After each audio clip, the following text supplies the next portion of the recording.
Toute détresse, telle que celle qui suit un abandon ou une perte, est comme un animal qui nous dévore, une chimère devant laquelle nous nous sentons impuissants. Cette période de l'impuissance qui nous ferme à autrui est là pour que nous allions voir à l'intérieur de nous-mêmes qui nous sommes vraiment. Les chimères font-elles partie de notre moi profond ou sont-elles une production du mental? Pour trouver la réponse, nous devons plonger au cœur de nos obsessions. Dans le lourd et long silence de la solitude, nous découvrons notre véritable intérieur. Il n'est hélas pas fait que de béatitude. On ne peut vraiment plus se sentir supérieur.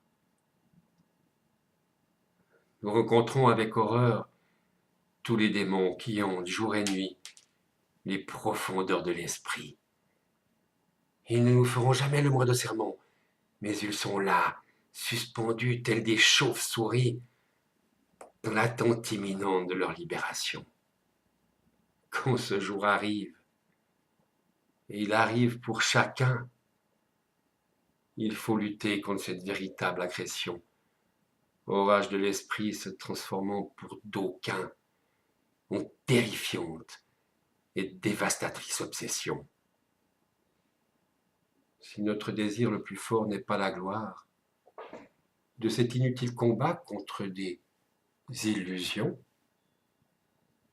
il nous sera possible d'obtenir la victoire. Si secret il y a, c'est dans l'acceptation des changements qui font que la vie est la vie.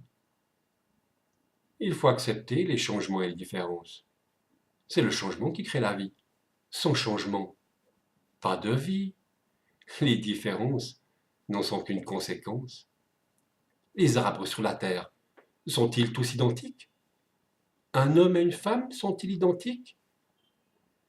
Évidemment, les gens trop différents ou qui ont changé nous dérangent parfois. Leurs caractères peuvent nous déplaire. Et puis, si nous ne devions plus être différents, qui ressemblerait à qui? Devrions-nous avoir le caractère majoritaire? On ne serait pas d'accord, c'est évident.